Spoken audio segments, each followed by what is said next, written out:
You're listening to the Quint's podcast.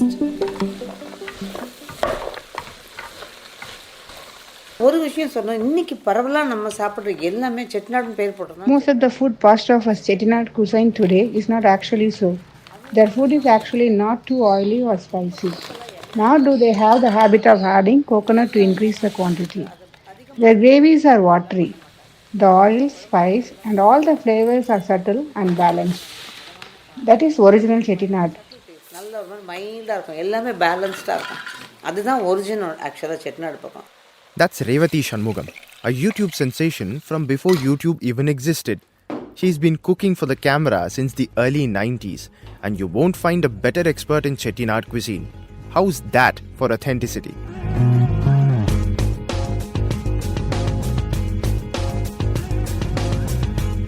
Welcome to a piping hot episode of Southern Slurp, spiced with recipes and myths and laced with a bit of history. I'm Vikram, your host, and this week we'll be digging into a tasting menu from Chettinad. Before we begin, savor this. Southern Slurp is on Apple Podcasts, Google Podcasts, Spotify and JioSaavn. The playlist is a full-blown South Indian feast by now, so do check it out. There's biryani, and way over the other end you have the puliodarai and everything else in between.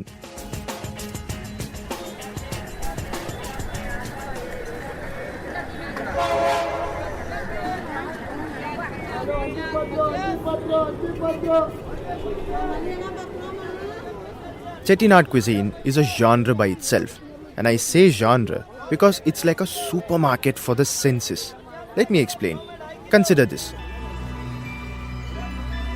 Gujarati cuisine is mostly sweet, Andhra cuisine is typically high on red chili heat, Bengali food is unmistakably laced with mustard and poppy, Tamil cuisine in general has a turmeric and dhania base, Kerala cuisine is all about the coconut. Chettinad cuisine can't be reduced to a one-liner. It's a headline. It's got recipes that would sit well in a desert in Rajasthan, but also some of the finest versions of fish gravies and prawn curries. You could dedicate a complete section to its offal menu, like brain masala and stomach sambols, or drool over the legendary pepper chicken and prawn gravy, and yet an elaborate vegetarian feast replete with baby potato fry will make the table groan. You'd think Chettinad cuisine is all about the hyperlocal flavors cooked in ancient traditional methods. Until you taste the stodgy bread and butter pudding that's part of the Butler cuisine of the Chettinad Bangalas, aka bungalows. Chettinad is rich, period. Just like the Chettiars after whom it is named. The presentation, the setting, the stories behind the recipes and the Chettiars themselves is a movie worth making and a story that needs telling. And of course, it has to be grand in scale. After all, the Chettiars of Tamil Nadu have historically been richer than the kings who ruled over them, and their feasts equally magnificent. I know what you must be thinking. What is Chettinad? Chettinad is this small region in South Tamil Nadu that's about 1500 square kilometers and about 76 villages large. A part of this cluster of about 30 villages finds itself in the UNESCO nominations for its outstanding universal value. In other words, everything in the area, from the palatial old world houses to the culture and habits as well as the food and cuisine, is of historic and cultural value. And those who belong to this cluster, whose roots are here, are called Nagarattars or townfolk, since it was they who transformed the villages into something more. They are also called the Nattukottai Chettiars or simply Chettiars.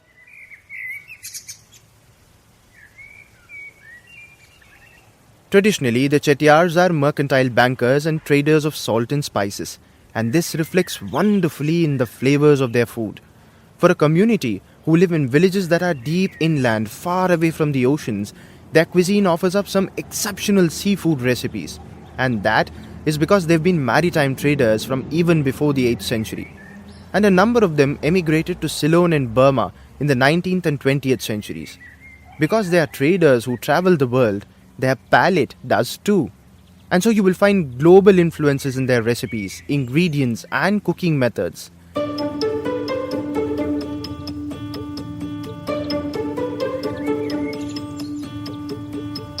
It's time to show and then tell. Mother is Achi in Chettiar slang. Now, here's Revati Shanmugam or Revati Achi. Revati Achi is a YouTube sensation and a TV chef since the 90s, like I told you. And therein lies a story. கிச்சனில் சமைக்கிறதுக்கு வந்து நீங்கள் மனசில் என்ன While cooking in the kitchen, you can decide to temper jeera instead of mustard and innovate on the spot. Even when you cook using a cookbook, you can improvise. Cookery ஷோவில் சமைக்கிற போது should be perfect. இது இவ்வளோ தான் தண்ணி ஊற்றணும். The amount of water, the way you temper, nothing should change. வீட்டில் வந்து என்னோட கண்ணளவு. At home, the proportions are based on my eye and instinct. ஷோவில் பண்ணுற போது But while on the show, I need to specify how many teaspoons or tablespoons. அது உங்களுக்கு விரலில் கையில் எடுத்து போட்டது மாதிரி வராது. ஸோ அதனால it makes a lot of difference. She's the daughter of the legendary lyricist and poet Kannadasan. இப்போ எங்கள் அத்தையெல்லாம் சமைக்கும்போது When my aunt cooks, there would be a reason behind each ingredient. While cooking mutton, for example, chili powder, cumin powder, cloves, ginger, garlic would be ground together. Chicken பண்ணும்போது மிளகு சோம்பு. But for chicken, pepper, salt and garlic would be ordered, but not ginger. When asked, she would say, chicken already generates heat, so no ginger. The pepper helps dissipate the heat. அந்த aspect நிறையவே இருந்தது. இப்போ உதாரணத்துக்கு சொல்லணும்னா எங்கள் For example, my mother's mother would make fish kuழம்பு. இன்னைக்கு smoked food அப்படிலாம் ஒரு ஸ்பெஷலைஸ் பண்ணி Nowadays you have a smoked food as a specialty, but she did it even then. As soon as she removes the earthen pot from the fire, she would drop a red hot coal from the fire into the kuழம்பு. Pour a ladle of castor oil over it and immediately close it. The castor oil would react with the coal and begin to smoke. The smoke would permeate the kuழம்பு and flavor the meat. அதுக்கப்புறம் பரிமாறும் போது அந்த கறித்துண்டு The coal would later be discarded while serving. So there was a reason behind the method. விளக்கெண்ணெய் வந்து சூட்டு தரிச்சிடும்.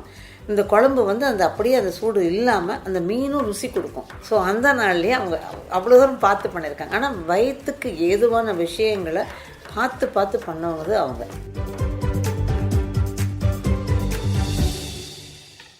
Before I ask Achi for more recipes, let's talk about the ingredients and the architectural influences.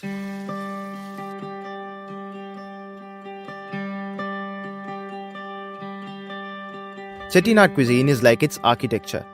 Between the 1850s and the 1940s, the majority of the Chettiars hung up their sea legs and came home.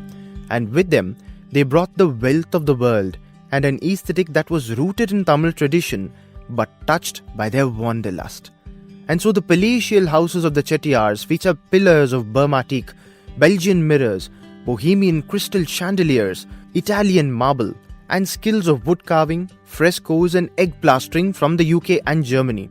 And all of this within village-style, multi-layered tiled roofs and typical Tamil temple-style flourishes.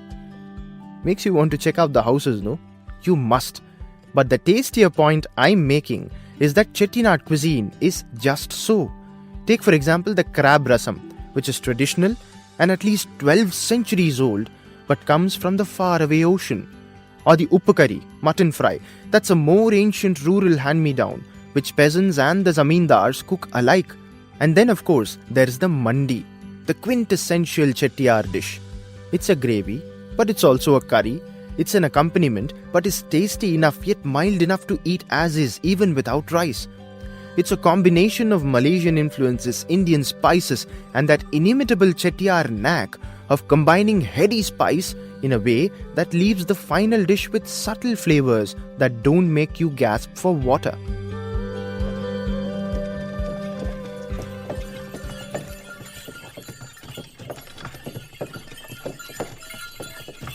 இது வந்து நான் ஒரு வயசில் பெரியவங்ககிட்ட கேட்டு தெரிஞ்சுட்டு. This is something I learned from an elder in the community. It is called palaka mandi or palakai mandi, many vegetable mandi, and also vandikara mandi or the mandi of the cart driver. This would be eaten with rice or rice gruel, and it would be a mix of all the local vegetables. So அது எல்லா நாட்டு காய்கறிகளும் இருக்கும்.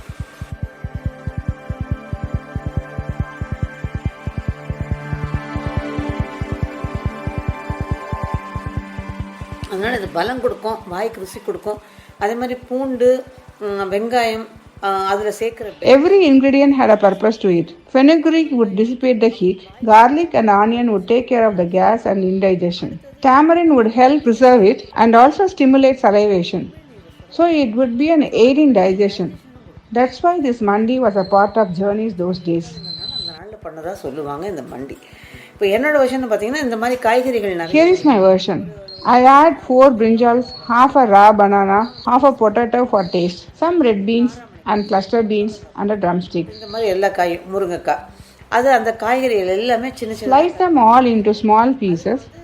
In 4 to 5 tablespoons of oil, temper mustard, fenugreek and dried chilies. Add a handful of small onions and garlic and green chilies in proportion. அதோட கூட இந்த வெங்காயம், பூண்டு, பச்சை மிளகாய் எல்லாத்தையும் போட்டு வதக்கி. Salt all the other vegetables as well.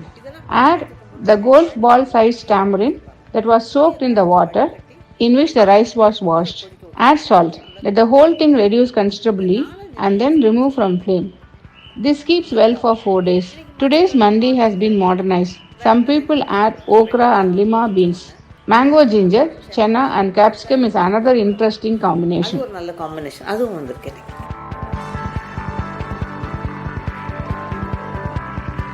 The term Chettiar comes from the 3,000-year-old honorific from the Sangam era, Yetti, which was bestowed on select merchants by the monarchs. The Chettiars, it is said, were originally from a land named Naganadu. It was from there that they migrated to what is known as Chettinad today, with Kari as its financial hub. Legend has it that they fled continual floods and drought, and that is why all of their homes are built upon elevated platforms much higher than ground level. But that's not the interesting thing. The interesting thing about the houses is the sheer size and the fact that they're always well stocked with food.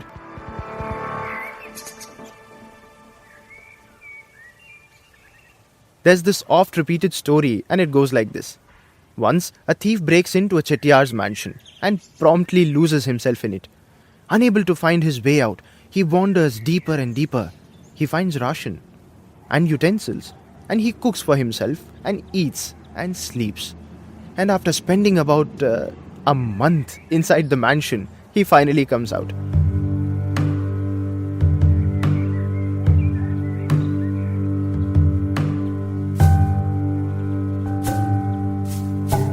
The truly affluent Chettiars are quite philanthropic, but even within the mud walls of the poorest of them, you will find warm welcome and unbelievably tasty food. Because Chettinad cuisine tends to go subtle on flavors despite using so many spices, it's not easy to replicate the taste in a different or a modern setting. And so cold-pressed sesame oil in the traditional oil mill, chutneys ground using the mortar and pestle, and rice flour ground in the yandiram are all central to recreating the authentic taste. But worry not, there is some weight to the mix of spices and the combination of flavors in each recipe that will come through even in a microwave kitchen. Here's the recipe for the Uppu curry, a fried mutton dish that's been prepared in Chettinad homes since millennia.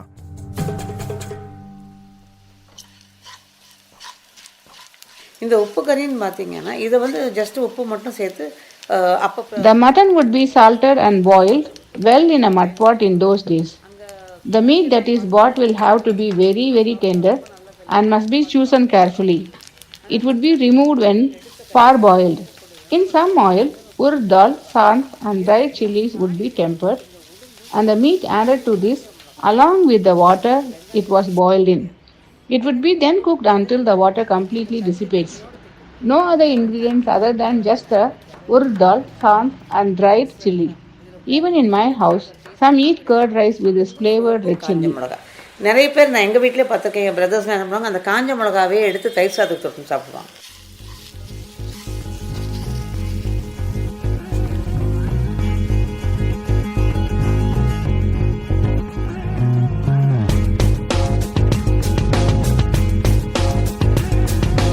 There's so much more to the Chettiars and the Chettinad cuisine that I'm sure we can revisit this page of Southern Slurp sometime later soon. In the meantime, do remember to check out the Southern Slurp playlist on Apple Podcasts, Google Podcasts, JioSaavn and Spotify. I'm sure I've missed out a lot of Chettinad recipes. Let me know what you think and what I should include in the next episode of Chettinad. And as always, thank you for listening.